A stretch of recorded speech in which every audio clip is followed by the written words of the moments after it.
This is Rodney Salisbury, and I play Robbie Robertson, and you're listening to Spider-Man the Animated Series podcast.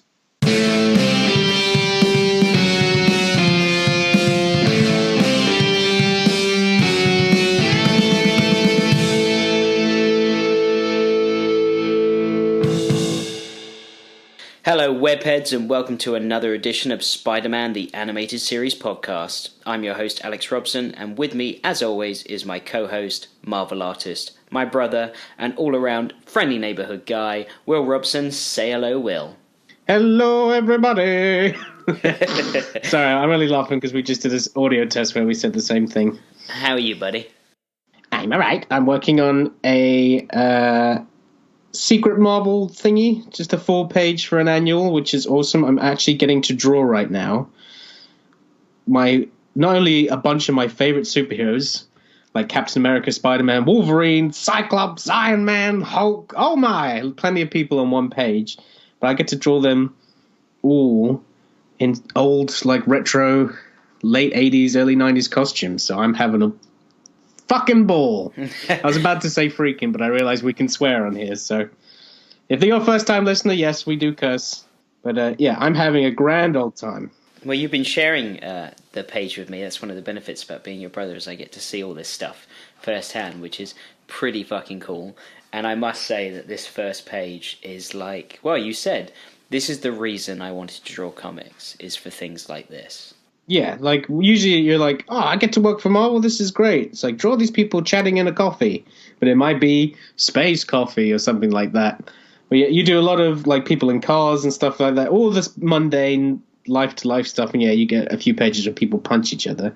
But very rarely does a writer write a script where they're like, draw this character fighting the Avengers. And you're like, oh, okay. That sounds fun. Oh, and make sure that they're all in their old costumes that you grew up with, that you love, and what you sketching all the time in your sketch pad. I'm like, okay, I can do that. How horrible. So I'm really putting a lot of work into it and having fun. That's the main thing, is got to have fun while doing this, because it is a long process. Yeah, no, I get that, but definitely really excited to see this short story come together. Your other secret image project is going well as well. Yeah, I finished the first issue of it. So I'm just waiting for the next batch of script from the writer I'm working with, who's a image founder. Clue right there. Who could it be? I don't know. Well, I do know, but you don't. And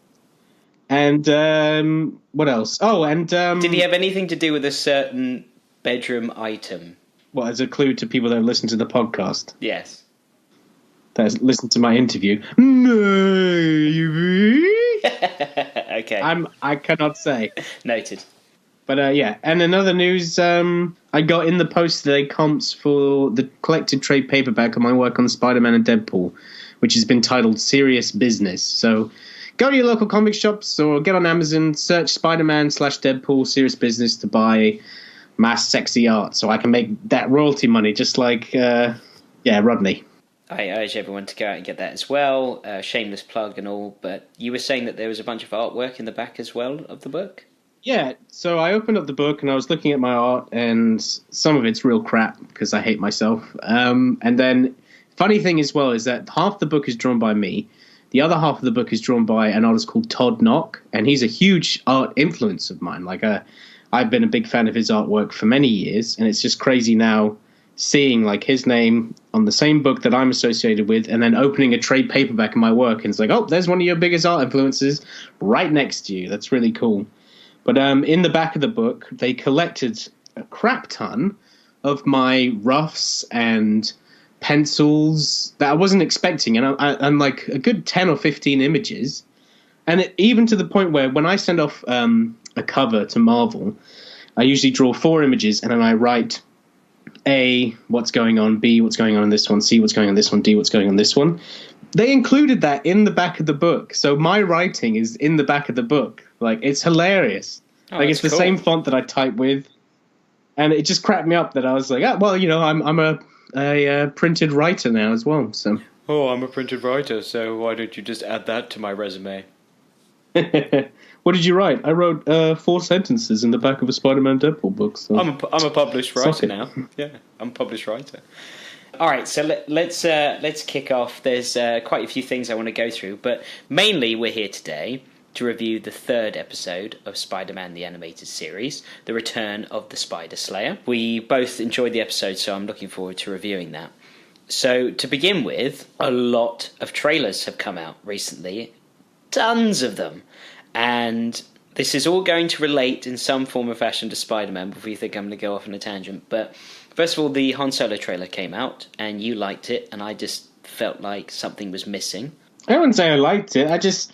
I haven't been interested in this project from the start, and from what I saw from the visuals of the film, like, the guy who's playing Han Solo is dreadful, but from what I've seen from the visuals, like, it looks like Empire Strikes Back. Like, it has that cold, cool... like, a lot of cool colors...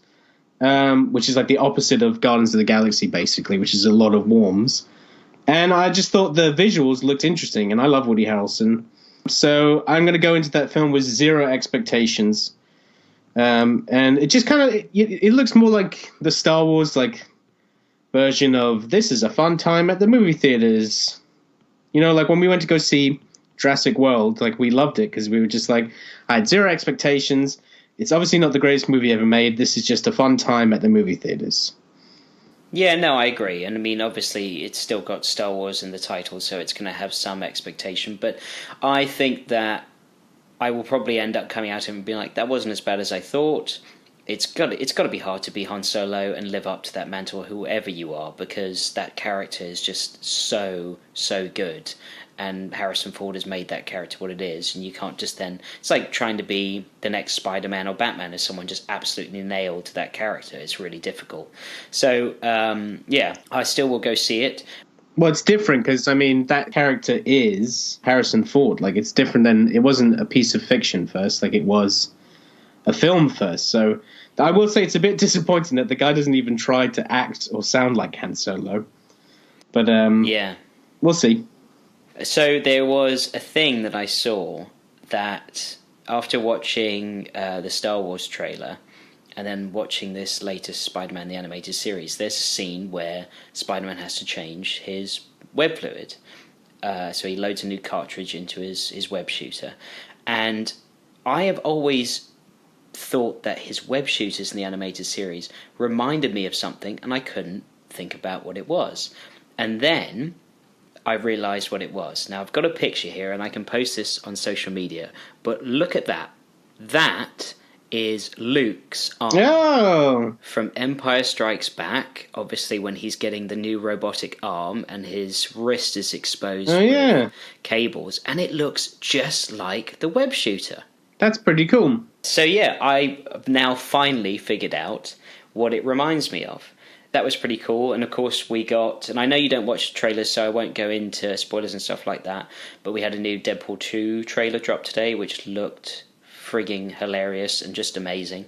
It's really weird to me that Josh Brolin is going to be both Thanos and Cable at the same time, because both movies are Should have been Batman.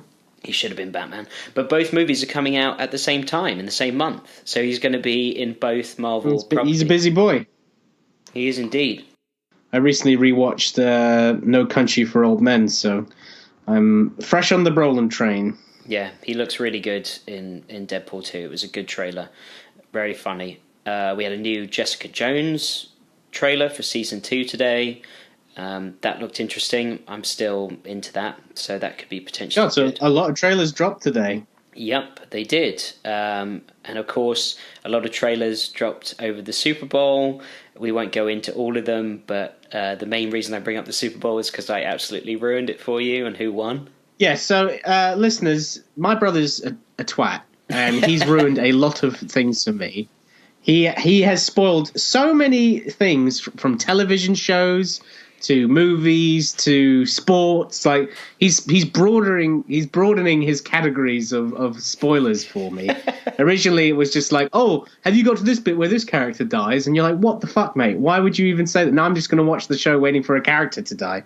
But the biggest was I've watched the Super Bowl every year for the past, since I was 14, so the past 15 years or 14 years. And I always avoid, since I live in England, you can't watch it when it's live because you have to stay up at a stupid hour in the morning to do it, because we're obviously we're in a different time zone. So I always avoid all social media. I don't go on my phone at all or anything. I don't even check my emails because you never know, Yahoo might be like, hey, here's who won the Super Bowl. So I was like, right, I'm prepared today to not get any spoilers. And me and my brother, we talk each morning on the phone as he walks to work. And in the first 5 minutes, he's like, so, Eagles won the Super Bowl. And I was like, what? I have never heard you so mad at me like that in a really long time. You weren't like, oh, what the hell, man, or something, along those lines, where you were really upset, but you were kind of just at that frustrated level. You went to like DEFCON 6. You were like, what the fuck did you just say to me? What the fuck is wrong with you? And I was like, I'm sorry. I like the meme that you post, because I posted it on Facebook, and you posted some Will Ferrell thing where it's like, I fucked up. Yeah. So, I brought up the Super Bowl, one, because obviously I ruined it for you, and again, to announce, I'm very sorry I did that. But also, obviously... Sorry, you've apologized enough. Yes, I have. So, also, Tom Brady, being a big part of the Super Bowl, he... was recently at an event not so long ago, and I looked at this photo. Once again, I'll share this photo on social media. How much does that look like Flash Thompson in his purple tux? You can't really see totally the colour that I'm showing you through the screen, but that is a purple tux, just like Flash Thompson. Yeah, I would say so. Yeah, and I was like, you know what, Tom Brady would be Flash Thompson. That would make sense. So I thought that was pretty funny. Those purple tuxedos that he loves to wear. And then I was also thinking, because I was watching the episodes and started to correlate cartoon characters, and I thought that Flash Thompson reminded me a lot of Fred from Scooby-Doo, just the way his attitude, and he's like the cool definitely. guy. Yeah, and then you've got Deborah Whitman, who's kind of like the Velma, and then you've got Felicia, who's kind of like the Daphne. So I thought you've got quite a bit of a Scooby-Doo influence with those three characters in Spider-Man, which was pretty funny. So anyway, moving on. I read some good comics today, Walking Dead and White Knight. I know you're behind, but man, they're excellent. They're so damn good. I'm probably going to... I've got a long train journey to London for the weekend, because you and I and our father were going to do that virtual reality Star Wars experience, which I'm looking forward to. Yes. And I'm going on holiday next week to Brussels. So I've got a lot of free time coming up, traveling on trains. So I think that's when I'm going to catch up on all of these comics I've been missing out on. Yeah, definitely. Well, you'll have a really enjoyable train ride then, because they've been really good. Definitely check out those books. And also, interesting news. So there is another podcast, which is called Swinging Through Spider-Man, with James Rushton and Bradley Hughes. Now, these two guys have doing this podcast, and the whole podcast is about them experiencing Spider-Man from Amazing Fantasy issue number 15, and then continuing on from there. So they're both experiencing Spider-Man stories for the first time. So they, just like us, except for the comics, they read them and then they review them. They're very funny. Definitely, if anybody is interested, and our listeners, I surely would check that out. If you like Spider-Man the Animated Series, you're bound to like two guys like us chatting about Spider-Man comics. So, the reason I bring this up is we had an idea where once we're done with season 1, you and I, we can review season 1 as far as the villains' introductions and their storylines. We'll have James and Bradley come on the show, and they'll talk to us about their introductions to the comics, the same villains, the same storylines, and we'll compare and contrast. So we'll do part 1 on our podcast, and then part 2 will take place on their podcast. So it would be a fun little crossover. I think it'd be really cool, because obviously they're learning about these stories for the first time with these villains. We're watching Spider-Man the Animated Series and going through those villains' introductions, and it'd be really cool as a crossover to see, okay, what was kept the same and what did they change for the show. So that's something that will be coming up in the future, which will be fun, for sure. Yeah, it does sound fun. Yeah, and of course that all was due to social media. And speaking of social media, if you enjoy this podcast, please be sure to rate, comment, and subscribe to us on iTunes, as it helps us wall crawl up the charts and attract more listeners. Please leave a comment, review. It's certainly helpful. We're gaining more and more listeners every day, which we're certainly appreciative of. So yeah, help spread the word. You can also find us on SoundCloud if you're not an iTunes user. Also be sure to visit us on Facebook and Twitter by keyword searching STAS Podcast, where you can see images or clips from recent episode discussions, chat about the show, as well as leaving any comments or suggestions about the podcast. You can also follow Will on his social media pages to see his artwork, stay up to date with what he's working on, and get a glimpse into the workday of a Marvel artist. Will, where can our listeners find you? You can find me on Twitter, Facebook, Instagram, all at Robson Inc., and that's Inc, I-N-K. Cool. And once again, the power of social media. I have recently been chatting with another voice actor from Spider-Man the Animated Series, and we plan to have him come on for an interview hopefully in the next few weeks, which is very exciting because he played 2 characters in Spider-Man the Animated Series. I'm craving this interview, and it's not so. I wonder who are. Oh, I was about to do I can't even say it. Yeah, I was about to do a pun as well. I'm craving this interview, as you said, and it's quite mysterious.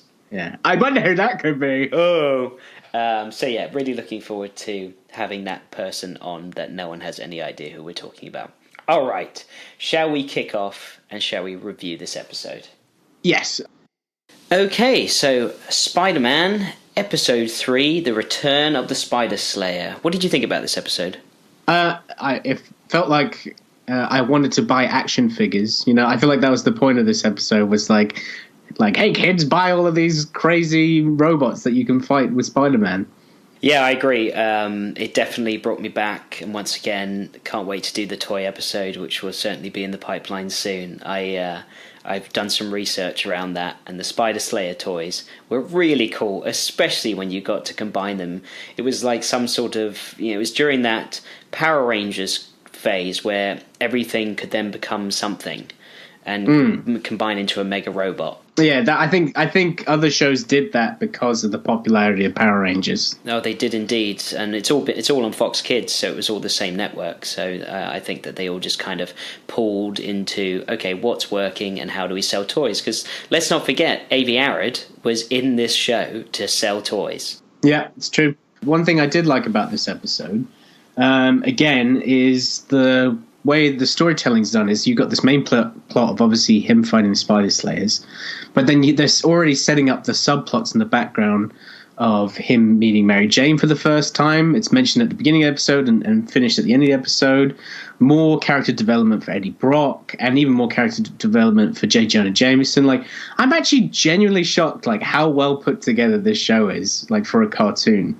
I agree, and it's just, once again, it's why I think it still holds up, and it's got so many fans, and why we remember it and love it so much, because especially as adults, we can go back and find a new appreciation for it.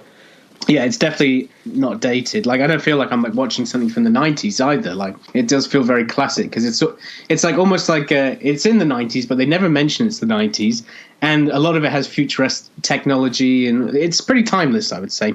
Yeah. Okay, cool. So let's kick off with, we open on the Black Widow Slayer, all fixed up and flying through New York, and suddenly we cut to a bunch of CG buildings, which that is the one thing that does look dated about this show, is the CG buildings. Yeah, but that's like now a staple of that show. Like, it makes me happy when I see it. True. And we then hear Spider-Man's voice as he's on the phone, and it looks like he's at the university. I couldn't quite tell, but there were a bunch of students out on like a veranda, and that's where he was with a payphone. It must be, because the university's shown a couple times in the episode when Flash Thompson's there later on with Felicia and Harry Osborn and stuff like that. So I would assume it is, yeah. Okay, and of course he's on the phone, he's chatting with Aunt May, and we get the line, "I'm sure Anna Watson's niece is really nice, Aunt May, but I hate blind dates." And it's just, it's so good to, once again, as you know, as fans, it's going to be him postponing and trying to put off meeting the love of his life. So that's great to see them still carrying that on. And also the line that he says where he's like, oh man, it's like, why would you play the lottery? Like, the chances of you getting a jackpot. And I was like, oh shit, they're setting up that face it, Tiger, you hit the jackpot line. I'm so happy you picked that up, because I did too. After he agrees to take Anna Watson's niece out and hangs up the phone, he says blind dates are like the lottery. The odds are so stacked against you that you can never hit the jackpot. And you think, oh man, that is some good writing right there as a Spider-Man. That's some fan service. That's some fan service indeed. So as he's grueling over having to go on a blind date, suddenly the widow has picked up on his voice. Now, I thought this was a bit strange. So the widow hears Spider-Man's voice, and that's how it locates Spider-Man. How is it just flying around a city full of like 12 million people hoping to pick up the one voice? And if they've got Spider-Man's voice in a track that's on loop, maybe like, I don't know, maybe Peter Parker's in for some trouble as well. I don't know. I thought it was a bit of like, oh, that was lucky. You were flying there and suddenly heard him speak. Well, the only defense I can make for that is that it's patrolling high in the sky because it knows Spider-Man hangs out on rooftops. It's not like it's going into university buildings and stuff like that. So I think you could get away with a bit of that. I'm giving my approving face. That is a very good point, actually. Yeah, okay. I like that. That works for me. That's like when anytime you and I are coming up with a story and we're like, why does that work? And then one of us has to make the debate for like, this would work because of this. And we're like, okay, it's in the book. So once he comes face to face with the Black Widow, Spider-Man says he hasn't seen the Widow in months, which means it's been some time since the last episode. That's why I'm like, it's so confusing. I'm like, is this really the freaking third episode? If he's like, it's been months. Yeah, it is. It is indeed. I feel like maybe it was the third one released, but I definitely feel like they didn't plan to have that out like that. But I don't know. I'm probably wrong. Maybe, but you've got the introduction of Mary Jane at the end of this, so it would make sense to do it. But anyway, that has been some time since he's been blowing off Mary Jane as well, actually, now I think about it. That's true, yeah. He's been blowing off Anna Watson's niece for months. On top of the roof, he fights the Black Widow, and he finds a microwave relay dish and sizzles its circuits, which is a fancy way of saying a radio satellite, this microwave relay dish. So he takes out the Black Widow, and suddenly a second Spider Slayer appears. What did you think this Spider Slayer was supposed to be? I'm obviously a spider, but I couldn't determine what type of spider it was taking after. I just think all I saw was two spiders and one scorpion. And I will say one funny thing about the scorpion is like, why does he shoot lasers out of his mouth? Wouldn't he shoot it out of his tail? Oh, that's a really good point. I was expecting him to shoot it, and then he's just like, "God!" and shoots out his mouth. There's another scene I want to talk about later with Flash Thompson. When we get to that point, I'm going to bring up something. So I think I know what you're going to say, but yeah, definitely. So, why? No, hang on. Well, what do you think I'm going to say? No, let's wait. I want to wait till we get to that scene, and then we'll chat about it. Okay. Okay, so Spider-Man then drops in front of a restaurant of people, and he's fighting the new Spider Slayer on the streets. And then we cut to Kingpin and Smythe watching in the lab, and Kingpin is mad that Spider-Man is still alive. Like he's like, Spider-Man is still alive? And you're like... he's shot. And it's like, yeah, mate, we've just sent the Spider Slayers out. It's only been like 10 minutes. I thought that was last Tuesday. It's been months, Smythe. I love how he's already like talking to Smythe like, oh, you bloody idiot, Smythe. Go run me a bath. So I really enjoy also Kingpin is just so good at being the boss, because Smythe gives him some sass in this scene, and Kingpin just shuts that shit down. And he has a great line as well. He's like, what does he? Do you have it written down? This lab is, you work for me now. I don't have it written down, I'm sorry, but it's something like, you work for me now, and this lab is only yours if you destroy No, that's not what I was thinking. He has a line where he says, you should see how I treat the people that fail me, or something like that. Something, yeah. He has a really cool line where, because Smite's obviously doing good work, and then he like mouths him off a bit. He's like careful, like you should see what I do to people that fail. And I was just like, oh shit, like I wouldn't cross that guy. That's scary. Absolutely. And then he goes up in this massive like tube Willy Wonka elevator. Yeah. That is jokes, that lift. I know. He's probably, because he sees Smythe like looking at him, he's like, what are you thinking about, Smythe? Don't look at my tongue. Do not look at my tongue. He's got to make eye contact with him for like 3 minutes as he goes up in that lift. Oh, it's so good. I can see Kingpin like, you're an ant. I squish you. I squish. Oh man! So then we cut back to Spider-Man, and both Slayers are now attacking him. And suddenly, a girl and a little dog and her mum come out of a nearby building, and she goes, "Mommy, it's a big bug! I want one!" And you're just thinking, why would a child say that? Because is this all about selling the toys that like the kids want them? Oh, that's exactly what it is. Yeah, that's exactly what it is, isn't it? Yeah. It's conspiracy confirmed. Yeah. So the dog then freaks out, runs in front of the widow, and the mum tries to save it, and Spider-Man swings in and saves them both and sends them off. And notice how the child wasn't in danger. It was the dog and the mum. Because obviously... Yeah, and I felt bad for the dog. I know, what a stupid dog as well, just to like run up, or a very brave one to run up and start barking at a massive spider robot. That'd be my bloody dog. Every time I take her out on a walk, she sometimes just turns and starts running towards the street as a car's coming. I'm like, you are dumb. Stop it. So once the dog is saved and the child and the mum are sent off, Spider-Man's hit with a freeze gun from the new Spider Slayer. And suddenly, as he's being gassed, he puts a spider tracer on both the Spider Slayers. He even says, "If I and where did you get the budget for this as a student, right? Like where did he get these spider trackers from?" And he's like, "Oh, it's just a project I'm working on at university." Like, all right, Spidey.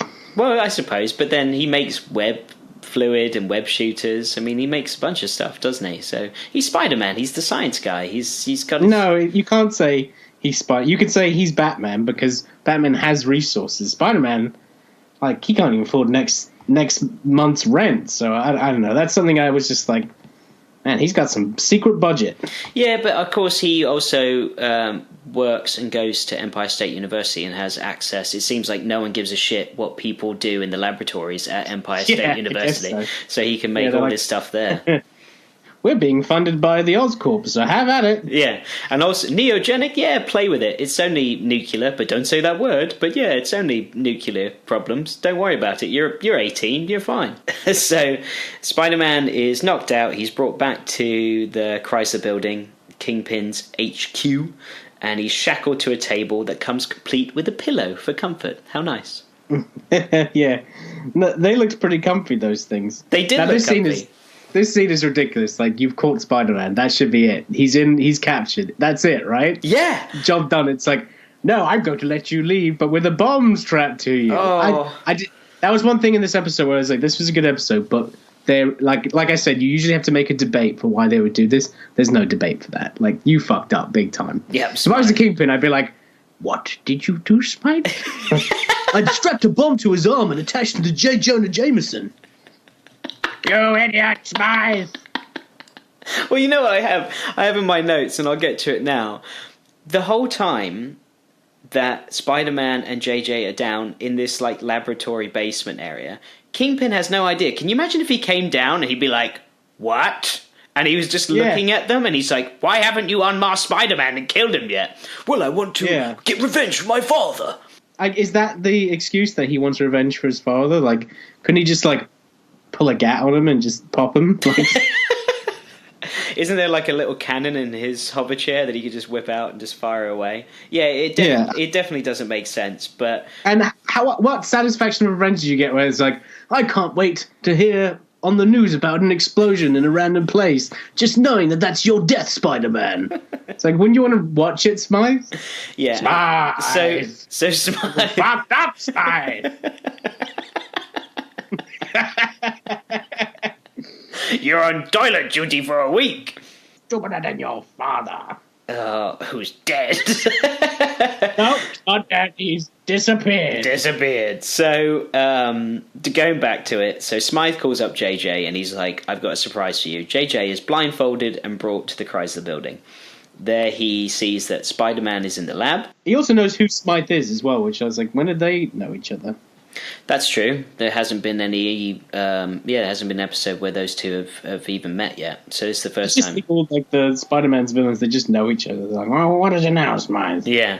So Smythe says, "Go ahead, unmask him," and this is where it becomes Spider-Man's like joke city. This whole scene. He goes full Deadpool in this. Like he really was Yes. Deadpool. Every line he had an answer for or a joke, and they were annoying jokes as well. Where I was like, "Oh, this is Deadpool."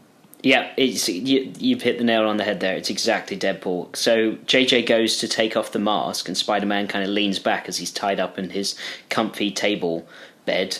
And Spider-Man says, "Hey, hold it." This is your comfy table bed. The title is a work in process. So Spider-Man then says, "Hey, hold it. When was the last time you washed your hands?" So that's the first joke. Then Spider Slayer stops JJ from unmasking Spider-Man, and JJ asks, like, "What's going on?" And all of a sudden, he's being put into a table, and Spider-Man goes, "It wants a mate, and you're the lucky guy." And it's just like, all right, you're making jokes, we get it, you're Spider-Man. Smythe reveals his motive and why he wants JJ. He shackles a bomb to both of them, reveals his plot, and it's so sad because he says, "I want revenge for my father, because his dream was only to see me walk again, and you shattered it." That is some dark shit where he's just like, "I want revenge because my dad only wanted to see me walk again, and you shattered it." And the way he says shattered is like really intense. Yeah, it's a good line. The only defense I give for Spider-Man for turning into Deadpool in that scene is that Spider-Man, to me, anytime he's cracking jokes, is when he feels vulnerable or nervous, and he's strapped to a chair. He's fucked. Like, he can't get out of there. So that's the only defense I have for him being like, "Hey, habity, because in his head he's like, oh my god, I'm going to be revealed or die." Yeah. So Spider-Man also says once the bomb is attached to him, no, these colors clash with my costume, take it back. And then JJ like looks at Spider-Man weird after Smythe says something. He's like, "Shut up." Yeah, he basically was. And Spider-Man's like, "Hey, don't look at me. Maybe you didn't deliver his paper this morning." And you're like, wow, it's every line.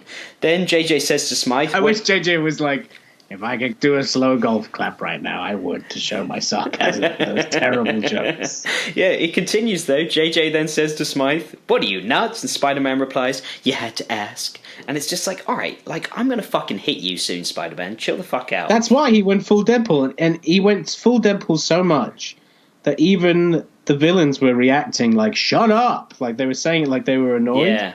Yeah, so that's true. No, Deadpool, I didn't even think about that. He's definitely Deadpool in this scene. That's why I'm on this show. Damn right. To think of the things you don't think of. So Smythe reveals he wants revenge because JJ and Spider-Man's petty rivalries have destroyed his father. And I'm thinking, how did that work? Because Kingpin has brainwashed him. I guess. I don't know why Kingpin wants JJ to go, but still, this whole this whole episode is Smythe getting revenge. He's the main villain in this episode. Oh, yeah, he goes full Bond villain as well. He does. So Smythe says, "I want revenge on Flash Thompson, Eddie Brock, and Norman Osborn." I love how he says that. He delivers that. Was good. Thank you. So, and then Spider-Man says, "Geez, you hate a lot of people, Smythe. Must be rough around the holidays." And you're like, "Oh, fuck's sake, Spider-Man." So Smythe wants JJ to be the first one to see Spider-Man's demise, which will also be his own when the bomb goes off. So the bomb is set to an hour.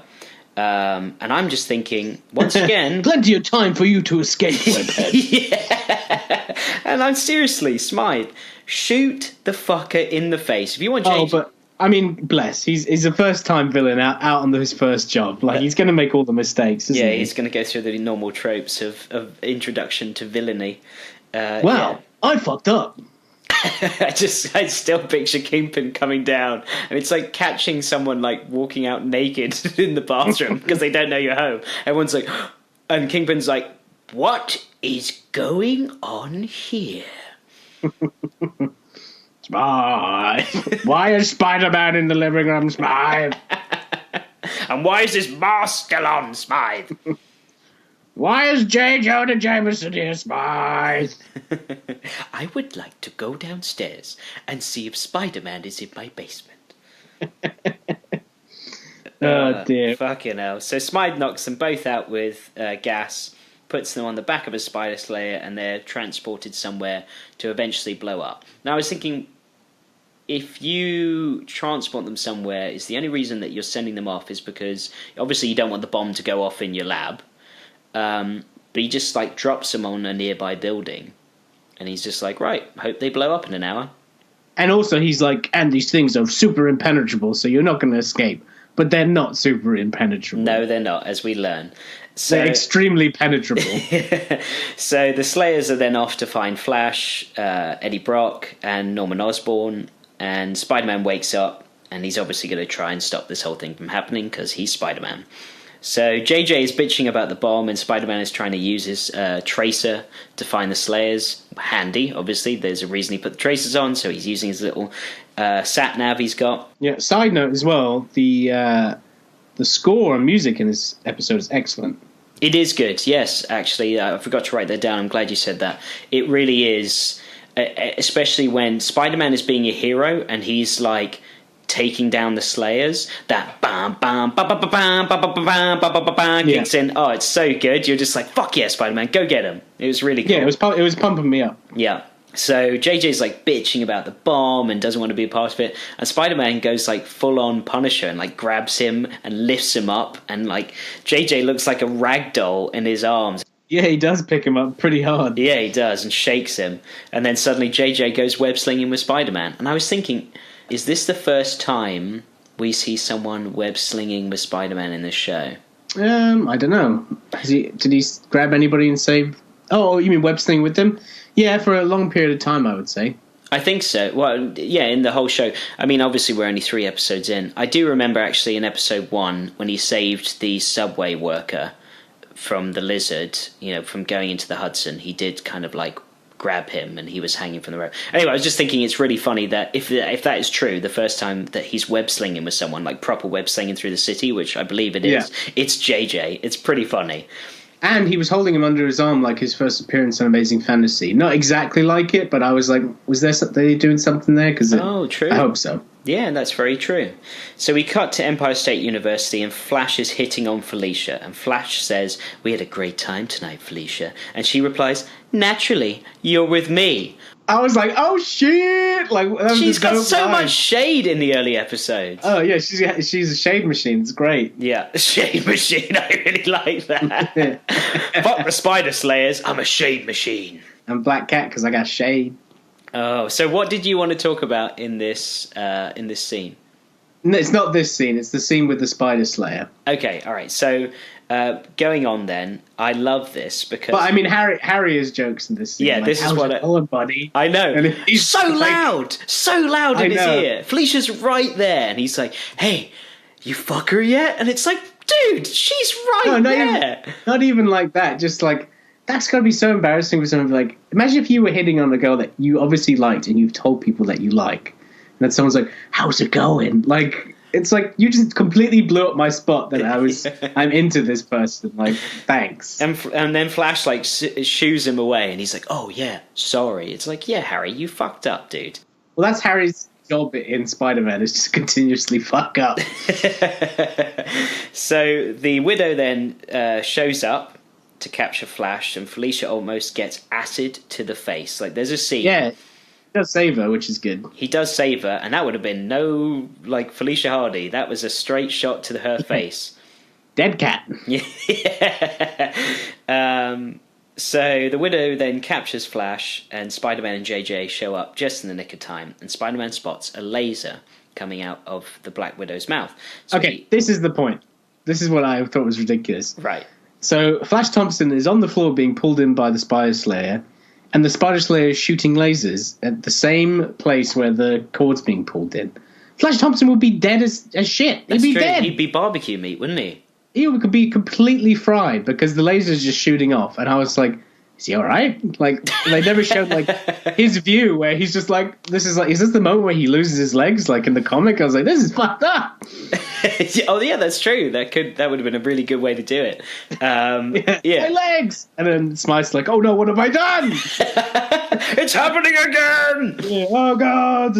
Oh man, yeah, because that would have been great. Like Spider-Man, obviously during the laser scene, he cuts the shackle off JJ, so Spider-Man still has the bomb attached to his shackle, but JJ is free. And it would have been great if Spider-Man's like, there, I've done it. And he looks up and there's just like this burning, sizzling corpse that was flashed up. So he's like, oh, whoops, sorry. Yeah. He was a prick anyway. Yeah. So then Spider-Man gets control of a hook crane and says, time for me to give this act the hook. Yeah, he was really Looney Tunes in this episode. So he then knows how to operate this machinery. He's obviously worked in construction at some point in his life. And he disposes of the Widow by swinging it on the hook crane into a building, which then shuts it down. Last time, it needed acid, a vat of acid, to destroy the Black Widow. This time, it was chucked into a building. It was like, yep, that's done, taken care of. Well, it wasn't. I mean, it comes back at the end. It's not completely gone. It's just temporarily put down. That's true. And then when the Spider-Man's operating the crane, another line, I hope no one wants to see my union card or my exterminator's license. Ugh. It's like, no one's around, Spider-Man. I know. You just see Flash on the floor like, boo! Oh man, I've got my cat right now sniffing the microphone, so if you hear something that sounds like breathing, what you doing, little puss? Excuse me, I'm trying to record a podcast about Spider-Man. That's right, Spider-Man. I don't give me wet food, you cunt. If you want me to leave, give me wet food. So, go away. Mr. Kitty, go away. So, back to the action. This was one of my favourite JJ lines of the whole episode. This line, for me, was great fun because JJ, once he escapes with Harry Osborn. And they're inside the university and JJ's on the phone with Robbie. And he goes, Robbie, get me Eddie Brock. And then you don't hear anything on the other line. He goes, no, I don't want to rehire him. And I just love that delivery. It was just brilliant. I thought that was so well done. It was also a great segue towards Eddie Brock as well. Yeah, that was jokes. JJ is hilarious in this show. He's so good. Cracks me up. Because to me, that's not even his best line in the episode. It's coming up. I know what you're going to say, yeah, but Ed Asner as JJ, what a good call that was. Great casting choice. So then Harry, once JJ hangs up with Robbie, then Harry goes, call my father next, because obviously Norman's on that list as well. So we then cut to Brock, and he's in an interview at a new newspaper, and is explaining his potential to his new boss, and that he was set up by Spider-Man. On the spot, Brock is hired. His new boss decides to take a chance on him, even though he thinks that he could be trouble, because JJ said he's trouble. He said, you just don't bring me any trouble. And the moment he says that, he's like, I won't, I swear. The moment he says that, the freaking Spider Slayer smashes through the wall. And I was just like, oh, that's poor Eddie Brock. Like we were talking about that today before. Like, he's just trying to do his job. Like, his job is to unmask Spider-Man. He's not a bad guy. He's not. If I lived in New York City and someone was like trying to expose who Spider-Man was, I would be interested. I wouldn't care. People are like, no, he needs his identity. I'd be like, fuck that. I want to know who that kid is. Or the lizard. There's a giant lizard in the sewers, and it could potentially be a scientist at EU or Empire State. Yeah, and I'd probably be upset. I'm like, okay, so these giant robots around what? Because they want to hunt Spider-Man? Well, they're breaking buildings and stuff. Like, Spider-Man, get the hell out of here. We don't need you. Yeah, I agree. So poor Eddie Brock is really just... Eddie's the real hero of He this is. story. Yeah, he's the poor hero.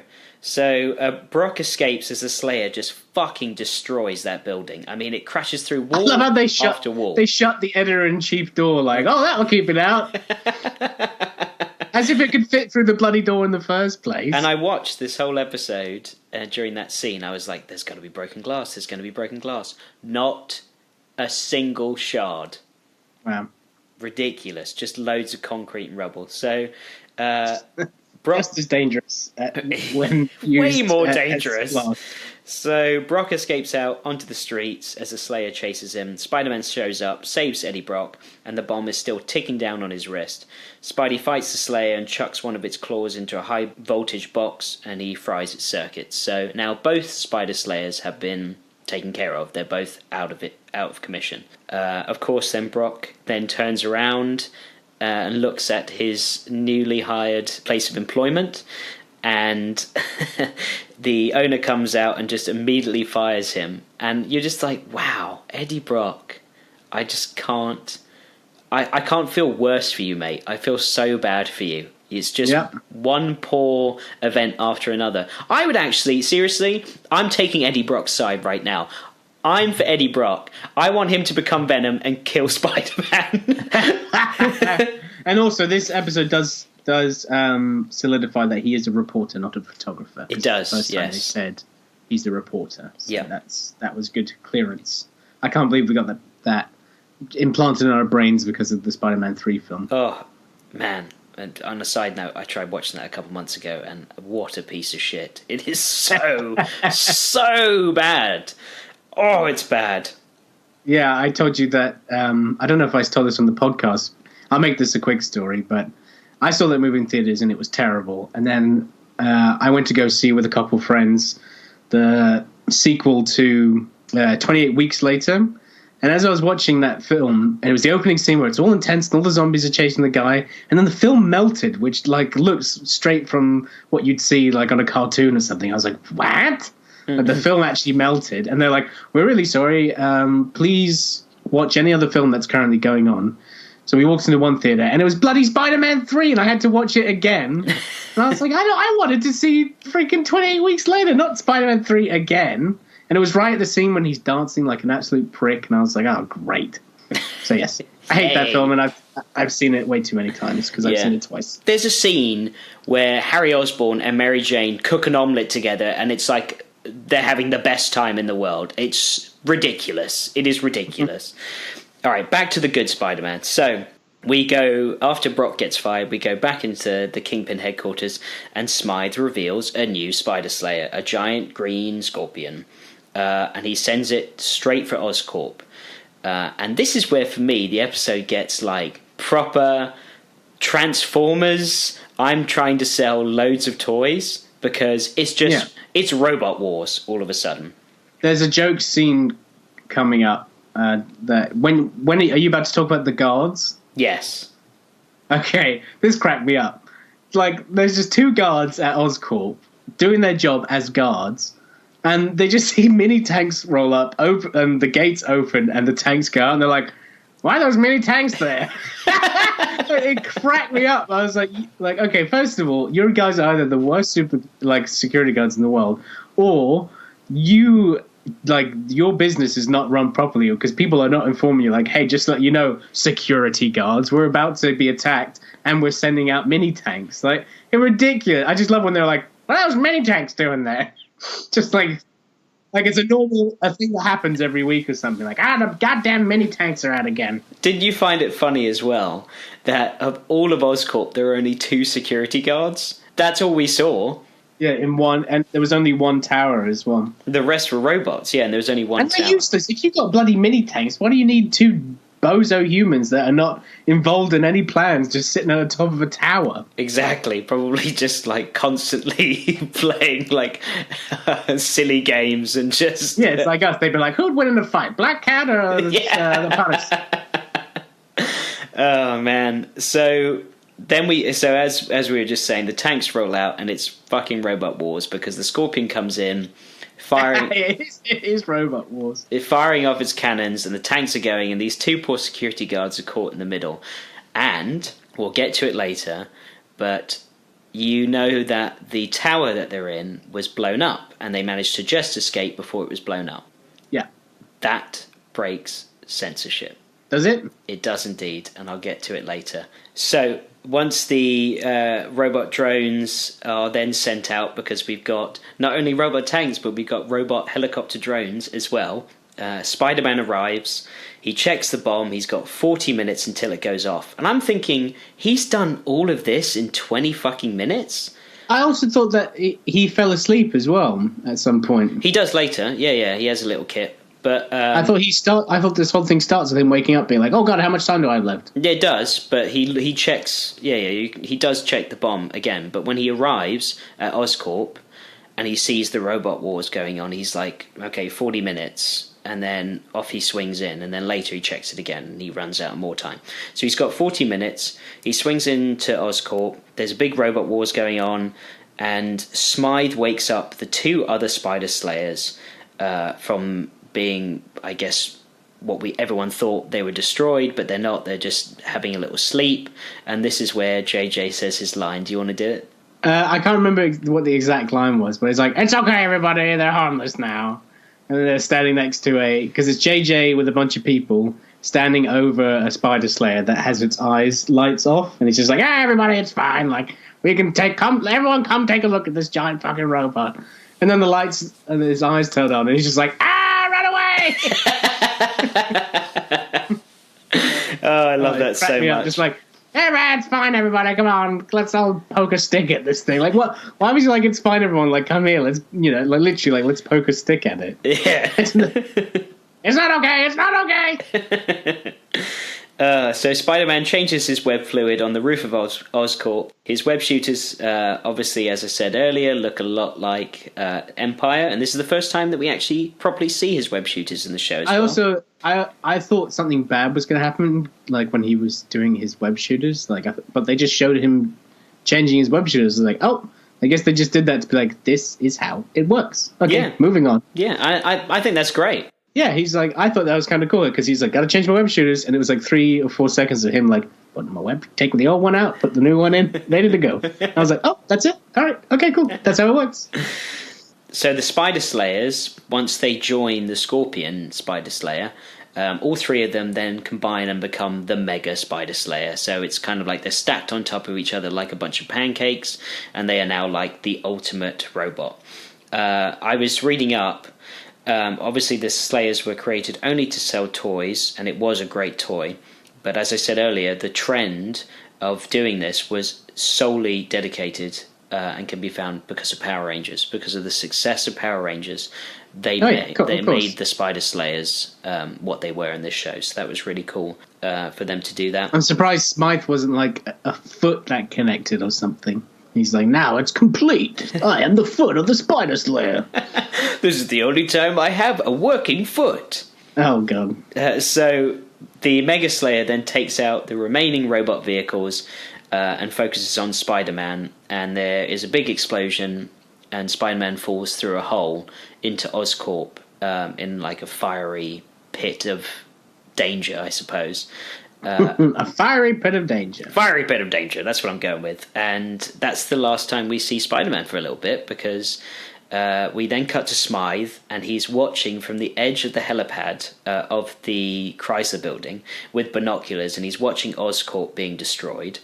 And if you notice, his hover chair is right on the edge of that helipad. If he accidentally moved an elbow the wrong way and hit a button, he'd be fucking off that ledge. Like, why are you so close to the edge, man? I'm sure he's got a safety jet or something in that thing. Yeah, and this is where he's super Bond villain as well, because he puts his fingers together like Mr. Burns out The Simpsons, and he goes, "So much for Osborn's place of business." Yeah. And he does this little finger tickling thing with each of them. He's just gone full evil and he loves it. Yeah, he does. I really like Super Evil Smythe, actually. I really enjoyed him in this, the way he acted. He was just like, the chain is off. I ain't Kingpin's bitch. I'm going to do this for me. So Osborn tries to escape, and I thought this was really cool. I was wondering if you're going to pick it up. But Osborn escapes in a purple car, and he's wearing a green suit. So purple and green. No, I didn't pick up on that. Yeah, purple and green obviously being the colours of the Green Goblin. And I was like, that's really cool just to do that. Because that's obviously not written into the script. And if it was, then okay, bravo, that's some severe fucking detail. It was... And he turns around and it zooms on his face. He goes, because I'm the green.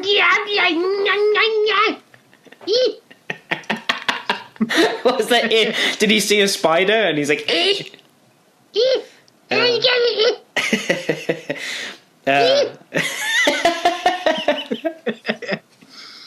So the Mega Slayer then attacks. All right. So the Mega Slayer then attacks, but Osborn escapes. Oscorn. Oscorn. You want some Oscorn, Osborn? So the Mega Slayer continues to chase Osborn as he's like driving like a maniac, and it's shooting at him.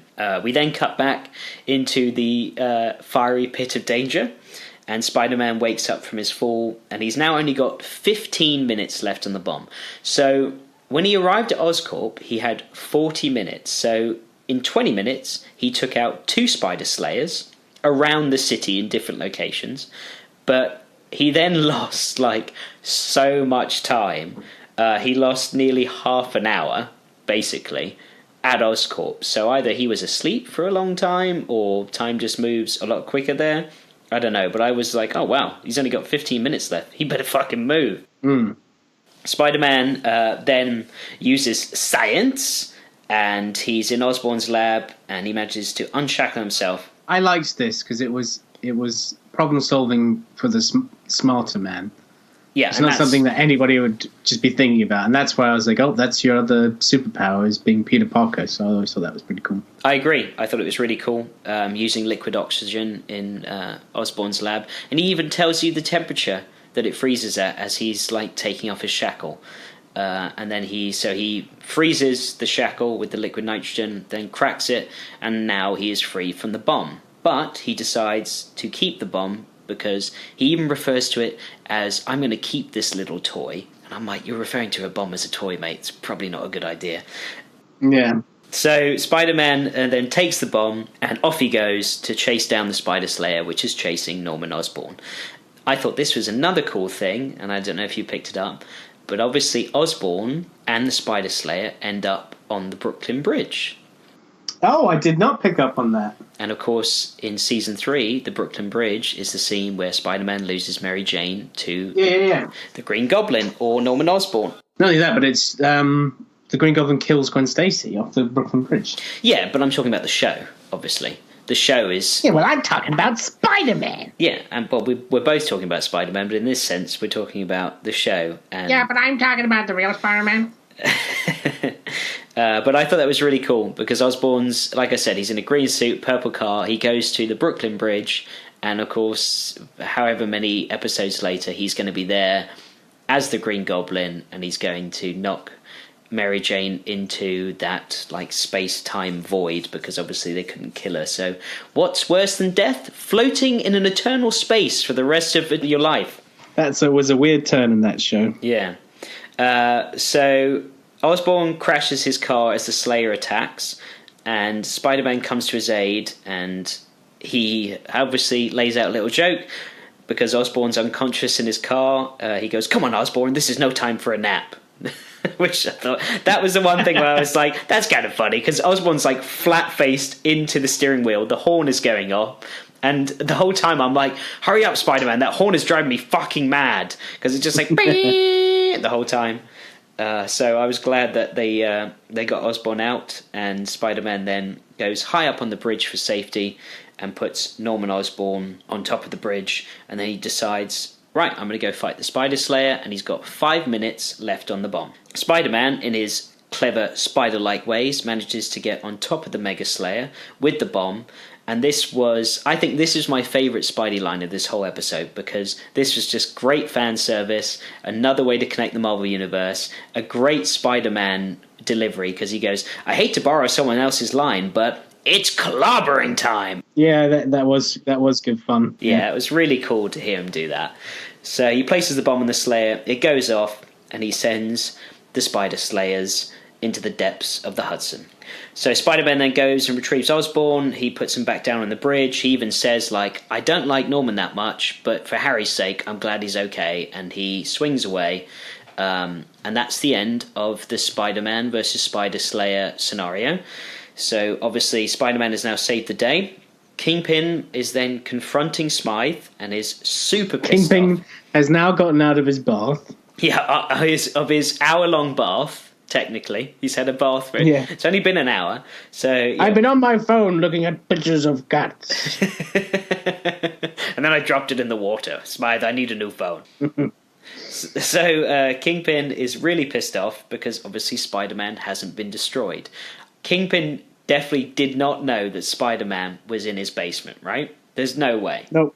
Yeah, so imagine if Smythe told him that, he'd be like, what the fuck are you talking about? You mean to tell me? That sounded more like the Riddler. You had Spider-Man in the basement? So he obviously then basically tells Smythe, you're my bitch and you're stuck with me until you destroy Spider-Man. And I was thinking, is there a reason that Smythe has to stick around? So he did it in the first place because he thought, right, Kingpin gives me the lab and the means to make spider slayers. So And the chair. And the chair. Oh shit, that's true. They never really talk about, because I thought that was Osborn's to give. No. That was Spencer Smythe. That was his dad. He said, "With this money, I can make you a hover chair." So Smythe took his father's plans and made the hover chair, which is why I think they established it's been months since the last Spider Slayer appearance, because obviously that whole time Smythe has had to build a hover chair. He has to get Kingpin's lab up and running, and he has to build 3 Spider Slayers. Right. But after that, I thought, okay, Spider Slayers, that's failed. Does Smythe really need to stick around? I mean, you could just kind of hover chair out of there and see you later, Kingpin. But obviously he doesn't. He sticks around because... Well, he wants revenge, doesn't he? Yeah, I suppose so. And Kingpin gives him the means to get his revenge, so it makes sense. And then we cut to the final scene of the episode where Peter is in his bedroom. He's fixing his torn costume and he's forgotten about his blind date because Aunt May knocks on the door, tells him, and Peter's face where he's like at the sewing machine. It's weird, like the animation moves in like a really weird way. Yeah, it doesn't look like the normal animation of this show. He like goes full expressive eyebrows where he's like meh, and he makes this weird eyebrow movement. Oh golly. And I love this about Peter because it shows that even though he's a superhero and he's honest and he's heroic and he's doing it for justice, when it came to a blind date, he's like, I'm going to pull a sickie. And he tries to pull a sickie on Aunt May where he's like, but I'm not feeling very well, Aunt May. And she almost buys it. She like feels his forehead and she's like, well, you are a little warm, but she's going to be here any minute. And sure as shit, the doorbell rings and Peter has to go and answer the door. And obviously we get a pan up from the boots down, and first time we ever see in the show Mary Jane and the famous line, face it tiger, you just hit the jackpot. Yeah, which is, I mean, again, I love the setup with the line at the beginning of the episode as well. Yeah, I agree. That made it a little fresh, didn't it? I mean, at this time, I don't know if loads of people knew about that line. Obviously, it was in the comics first before anything. But that gave it a little twist that I really enjoyed. So when they delivered that line, I didn't think, oh, it's just going to be that line. It had that little connecting piece, as you said. That was really cool. And that's the end of the episode. Yeah, it was a good episode. It was a good episode. I very much enjoyed it. It felt like, to me, because he was like tied to JJ and then had to break free from him, and he had multiple Spider Slayers to take care of. It felt a bit like Die Hard or Lethal Weapon. You know what I mean? Like there's a lot going on. Yeah. Spider-Man had a lot to do in this episode. Well, it's the classic being a situation where the villain has to be with the hero, JJ and Spider-Man. Much like recently with The Walking Dead with Negan being with, what's his name? Rick. Oh, yeah. Oh, in the books, you mean? Yeah, in the books. Like that's just a good, like, classic staple of hero versus villain is eventually you have to put them in a situation where they have to work together, which I like. Yeah, spoiler alert for anyone that hasn't read the books and is only watching the show. How is that a spoiler? I hardly said anything. True. Mate, you could talk about bloody spoiler warnings, Mr. fucking I like to spoil everything. Alright, fair dues. I'll take that. Okay, so let's move on now. You want to play a little villains versus villains? Sure. Alrighty. Sacrifices must be made. You're right on time for your funeral. We call ourselves Venom. Okay, so Villains vs. Villains is a game for all new listeners where I have a list of all the Spider-Man, the animated series villains, excluding a few because, let's face it, some of them were just plain old lame and nobody wants to see them fight. And that's what this game's about. Will here is going to pick 2 numbers off a list, and those 2 numbers are going to have 2 names attached to them. We're going to talk about who would win in a fight. Eventually we're going to get to a point where we have 1 against 1, villain takes all. So, Will, we have numbers 3 through 8 available. Do 3 and 8 then. Alright, 3 through 8. It is Morbius, the living vampire. Oh, okay. Versus Doctor Doom. Man, a lot of these fights have been really one-sided. That's why I'm just like, why don't you wait for some other numbers, guy? Because I saw that. Oh, and I was it doesn't matter. They're all going to be matched up randomly. I mean, Doctor Doom obviously wins. Yeah. I mean, what's Morbius going to do is he's like, I'll bite you. Oh, wait, you're in a giant metal suit. I can't bite you. Exactly, that's what I said. Well, he doesn't even bite, obviously. He does his little hand suction thing. Yeah. Was he going to stick it like in his eye socket? That'd be fucked up, but I don't think he could get that close. Yeah, no, so I think... Doctor Doom wins. Yep. No argument. Ding, ding, ding. Ring the bell. Alright, so that was a quick one. Let's move on to the same, but with Spider-Man's allies of the show. Let's play Amazing Friends Fight. The name's Daredevil. I punish those who prey on the innocent. Meet the new champion of the Allied Forces, Captain America. What I smell is trouble. It's clobbering time! So, you've got... I've been waiting for this for a long A time. long time. You've got number 3 to 20 to choose from. 3 and 20. Jesus fucking Christ, mate. What? You made the bloody list. I'm just playing the game. I know, but no, I'm not so much that, but just, well, actually, this is fucking easy. Well, actually, no, I'm going to argue on this. Right, I'm going to say this, and Okay. you're going to think it's a hands-down victory, but I'm going to argue. Okay. Okay. At number 3, you've got Daredevil, Okay. D, D, D, D, D. and at number... Can't even explain that to the listeners. Nope. Well, why not? When we were kids, we had a Daredevil action figure, and I was lying down playing with it, and I was making my own theme song for Daredevil, and I went Daredevil, Daredevil, D D D D D, and every time we see Daredevil, we always sing that song. D, D, D, D. Especially And I with said the DD on his chest. That's what always That's why I said. Yeah, that's why I said D D D D D because it was on his chest. All right, Anyway, so continue. we've got your favorite theme tune, Daredevil, versus, and I bet you don't remember this character, the Prowler. I remember the Prowler. Okay. Prowler is a Tom McFarlane creation, I believe. Well, it might not have been a creation of his, but when he drew him, he was basically drawing Spawn before there was Spawn, with the big cape, the face. It heavily influenced his Spawn. Then he moved on to doing Ghost Rider, and that included in Spawn as well. But anyway, little Tom McFarlane trivia from the time I was obsessed hey, with McFarlane. that's cool with me because you know more than I do. I only watch the show, and that's how I was introduced to the Prowler. To this day, it's the only person who's ever portrayed the Prowler in any cartoon or movie or anything. He's only shown up in this show once, and the rest is in the comics. I don't think he is a McFarlane creation, but I know that McFarlane basically drew Spawn when he did him.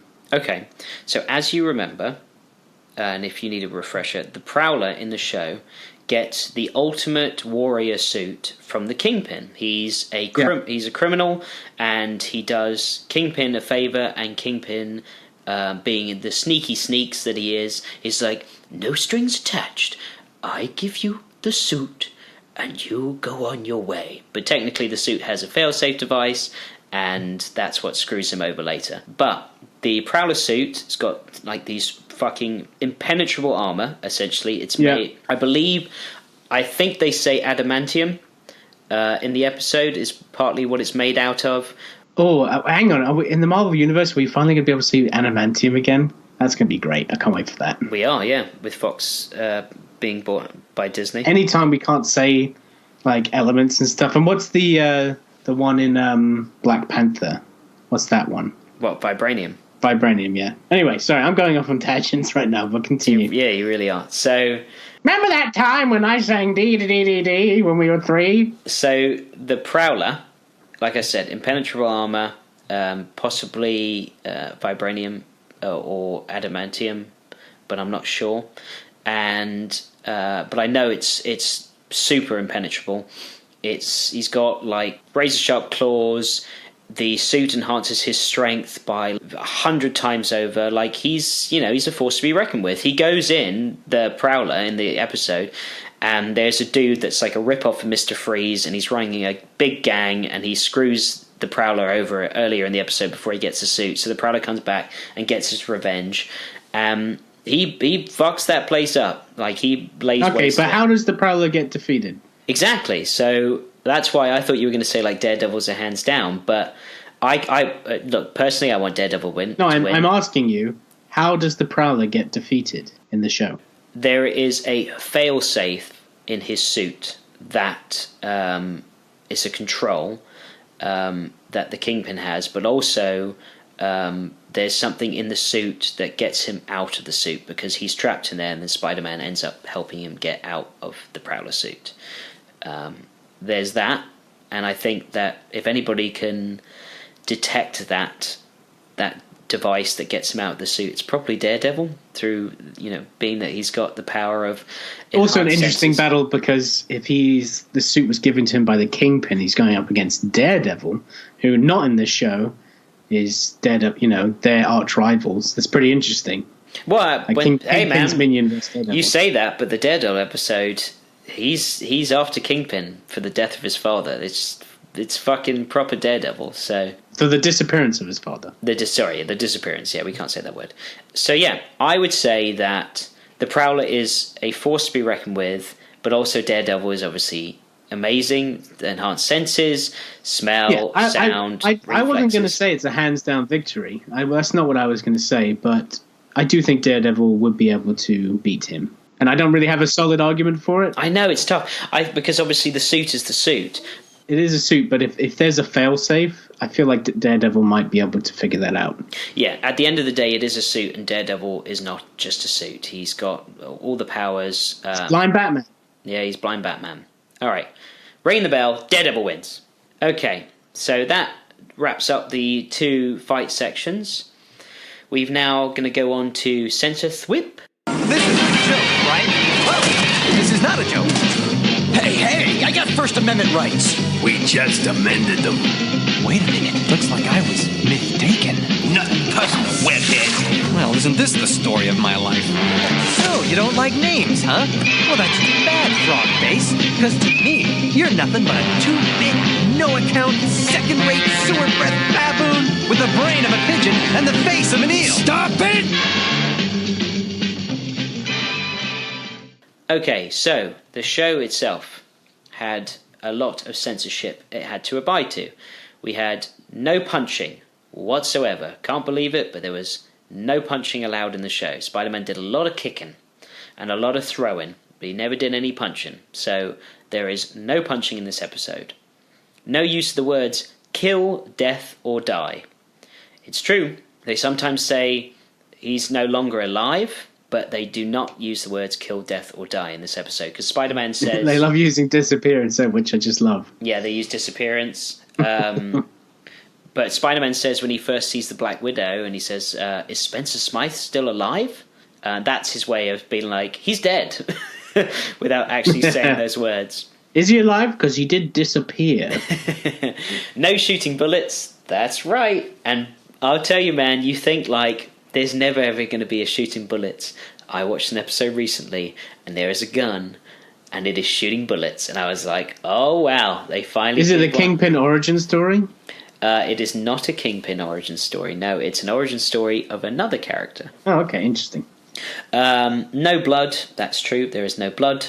And it's interesting as well, because I was trying to find out more about that. Is it just not showing blood, or are you not allowed to use the word blood? Then they're definitely not going to show blood. No, and that's fine. But can they use the word blood? Because they use plasma a lot, but they also use the B word a lot as well. So radioactive blood, wow. Yeah. No breaking glass. We finally have a break on censorship! That's great. So, in the tower, two security guards. Spider Slayer's attacking, fires its lasers, blows up the tower. The security guards jump out. You see the window of the security tower crack into a million pieces. So like you see actual broken glass, and then it explodes. So you don't see the shards go everywhere, but you see the window, and they animated this. You see it form into a million different cracks as it's like getting hit, and then it explodes. And I even slowed that shit down. I was like, there's some broken fucking glass right there, finally. Wow. Yeah. No use of the words radioactive or its other variations. That is true, unless you're talking about the theme tune. No children in peril. That's true. There was a doggy in peril. There was a mum in peril, but the kid stayed safely on the sidewalk. Now, this does get broken later on, because isn't there a really sad episode where like a kid dies or something? Or is that in the show, or is that just in comics? You're right. There is a little girl who dies of like cancer or some fucking shit. It's fucked up. Well, they don't say that she dies, but yeah, there's a little girl. There's a lot of, like in Batman animated series, they don't show Robin's parents die, they show the rope snapping, like stuff like that. Yeah, it's kind of like that. So what they do is this little girl writes Spider-Man, and they don't say why she wants to meet Spider-Man, and Peter Parker is... At this point, he doesn't want to be Spider-Man anymore. He reads the message, and he's like, just another piece of fan mail. He eventually finds this little girl, and he... What does he have, a P.O. box or something? No, it's sent to the Daily Bugle, and it's sent to Peter. Okay. It's sent to Peter Parker, and it's like, hey, you take pictures of Spider-Man. Can you please tell him for me? I want to meet him. He's my hero. Right. So he eventually comes across this little girl, and he like gives her the whole origin story and all this shit. They have like a 2-part episode where they go on an adventure. So then there's a scene where he's like, I trust you, I'm going to reveal my identity. And he's like, I'm Peter Parker. And she's like, oh my God, and I promise your secret's safe with me. I'll never tell anyone. He's like, I know it is. And then Spider-Man swings away, and then it pans out on a sign, and it says like Children's Hospital or whatever, and it's like it's the death ward, and you're like, holy heavy the hell. Death ward, the disappearance ward. But the what am I trying to think of? The something ill. Terminally ill? Terminally ill, yeah. Terminally ill ward. And you're just like, wow, Spider-Man, the reason you showed her your identity and you said, I know I can trust you, is because she's going to be fucking disappeared in like 2 weeks. It was some real heavy stuff for a kid's cartoon. Some super heavy stuff.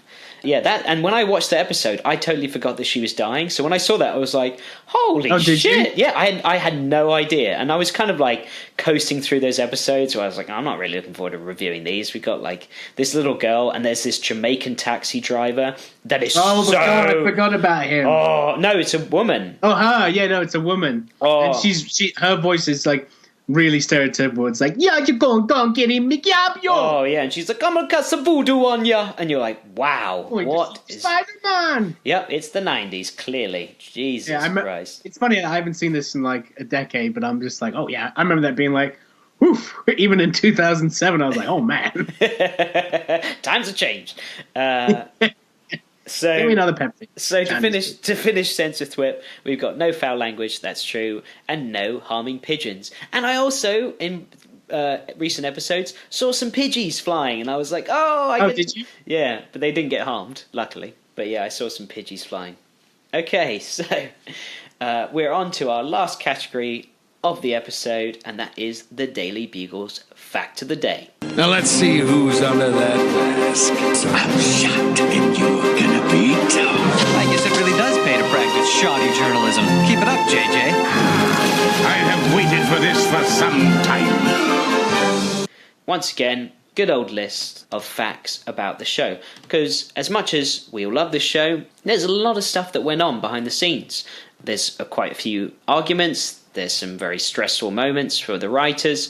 So it was really cool to accumulate all of these facts. And Will here gets to pick a number, and I'm going to read out what that fact is. So there's 65 facts here, and you've only chosen, I think, 5 so far. So you've got 2 through... 2. You want 2? Yeah. Okay. Hydro Man was a stand-in... Love Hydro Man, by the way. One of my favorite Spider-Man villains. I couldn't agree more. Super underrated. Really great villain. Yeah, I'm watching that episode again recently. I was like, you know what? And what I'm about to tell you, I like Hydro Man more now, and I used to think the opposite. Hydro Man was a stand-in for Sandman. Oh my god, well that makes sense. Yep, obviously Sandman was part of James Cameron's Spider-Man film and could not be used at the time, along with Electro, hence why they didn't show up in the show. Eventually Electro did when the James Cameron film fell through in season 4, but Sandman never arrived, and John Semper has stated, "There really isn't much difference between Sandman and Hydro Man when you get right down to it. So look at it that way. I used Hydro Man, and you'll get a good idea what I probably would have done with Sandman. But since I used Hydro Man, I didn't need to use Sandman." And it's true. And watching that episode again, man, I can't tell you how much I was like, Hydro Man is far more dangerous than Sandman. Oh, he's so dangerous. Like, he has around him so many sources to use. Like, yeah. That's why same to me. I think he's less like Sandman and more like Electro. Like, he's dangerous because his power is all around us. Like Sandman, it's like he might be dangerous if you're like at a children's play lot or on the bloody beach. Then I might be scared. But Sandman in the city, it's gonna be like, get the fuck out of here. You bucket and spade. Sandman can fall bucket and spade. Sandman can fall objects, like, giant hammers is one of his favourite things to do. And that I've just never been into him. I've been way more into Hydro Man. I think I love the character as well. And I don't see much of him anymore. He's never in comics. He should be. And he's probably dead or something like that. Half of Spider-Man's villains are dead. Yeah, I love Hydro Man. And now I'm thinking about him, I think he's probably one of my favourite Spider-Man villains. Yeah, he's up there. I mean, I love him in the show because he's this massive, jacked up dude. Like, he is so... Yeah. He's like a wrestler. When I watched this episode, I was like, dude, you're like 6'4". You should be in the WWE. You are gigantic. But he's got this, like, very... almost high and calming voice where he's like, "But I love you, MJ. I love you so much." Oh, his voice is amazing, yeah. It's so good. McFarlane drew an amazing Hydro Man. Oh, I've never seen that. I'd love to see that. Yeah, he talked about it was actually difficult for him. I don't know why I just know everything about him, but it was difficult for him to draw because it was his first time like starting to ink his own work on the Spider-Man title, and he was just having a hard time figuring out how he moved and everything and the way to ink the water and all that stuff. He says he looks back on those inks and he can't stand them, but I'm telling you, they look dope. Oh, well, I'll definitely check those out.